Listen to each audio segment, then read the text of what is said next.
तो व्याकरण उसे कहते हैं जिसे शुद्ध शुद्ध बोलना, शुद्ध शुद्ध लिखना, शुद्ध शुद्ध पढ़ना आ जाए उसे व्याकरण कहते हैं। सही। व्याकरण उसे कहते हैं जिसे शुद्ध शुद्ध बोलना, शुद्ध शुद्ध लिखना, शुद्ध शुद्ध पढ़ना आ जाए उसे व्याकरण कहते हैं। सबके याद हो गया? चलो ठीक है। व्याकरण उसे कहते हैं जिसे शुद्ध शुद्ध बोलना, शुद्ध शुद्ध लिखना, शुद्ध शुद्ध पढ़ना आ जाए उसे व्याकरण कहते हैं। चलो ठीक। अब बताने जा रहे हैं तुम लोग के वर्ण। क्या बताने जा रहे हैं? वर्ण। तो वर्ण किससे, कोई पूछेगा कि वर्ण किससे कहते हैं?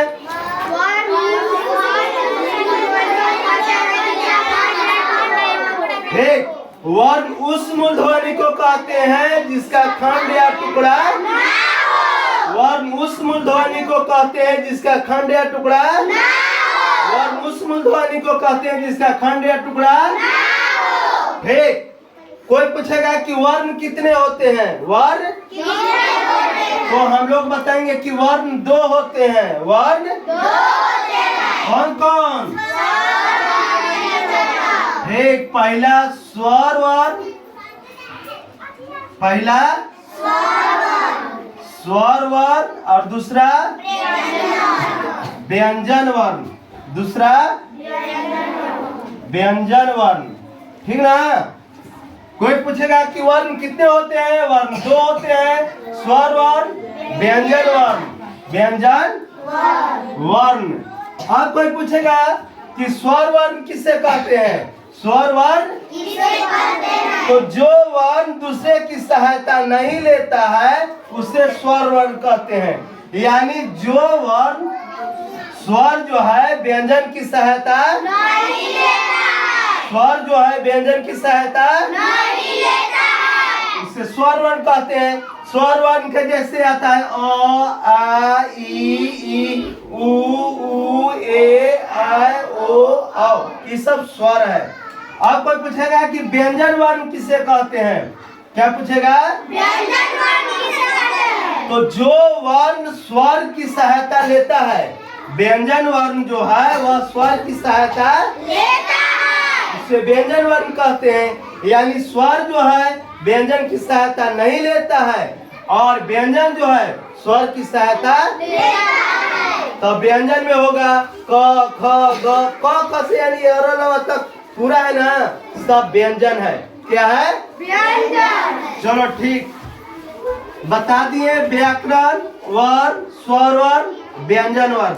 अब आइए शब्द। क्या आइए? शब्द। तो देखो शब्द किससे कहते हैं? कोई पूछेगा शब्द किससे कहते हैं? तो वर्णों या ध्वनियों के सार्थक मेल को वर्णों या ध्वनियों के सार्थक मेल को वर्णों या ध्वनियों के सार्थक मेल को शब्द कहते हैं। चलो आगे यार। अब बताने जा रहे हैं संज्ञा। क्या बताने जा रहे हैं? संज्ञा। कोई पूछेगा कि संज्ञा किससे कहते हैं? संज्ञा तो किसी व्यक्ति वस्तु स्थान, किसी व्यक्ति वस्तु के नाम को संज्ञा कहते हैं। किसी व्यक्ति वस्तु स्थान के नाम को किसी व्यक्ति वस्तु स्थान के नाम को समझ में आ गया? कोई पूछेगा कि संज्ञा कितने होते हैं? तो अभी तुम लोग बताना है कि संज्ञा 5 होते हैं। कौन कौन? जातिवाचक संज्ञा, व्यक्तिवाचक संज्ञा, समूहवाचक संज्ञा, द्रव्यवाचक संज्ञा, भाववाचक संज्ञा। ठीक। चलो अब उसके बाद आते हैं पुरुष। क्या आते हैं? पुरुष। पुरुष किसे कहते हैं? कोई पूछेगा? तो पुरुष जिसे स्त्री या पुरुष जाति का बोध हो उसे पुरुष कहते हैं। जिसे स्त्री या पुरुष जाति का बोध हो उसे पुरुष कहते हैं। यानी स्त्री या पुरुष को बोध हो उसे पुरुष कहते हैं। समझ में आया? कोई पूछेगा कि पुरुष कितने होते हैं? तो पुरुष 3 होते हैं। कौन कौन? उत्तम पुरुष, मध्यम पुरुष, अन्य पुरुष। उत्तम पुरुष, मध्यम पुरुष, अन्य पुरुष। उत्तम पुरुष किसे कहते हैं? तो बोलने वाले को उत्तम पुरुष कहते हैं।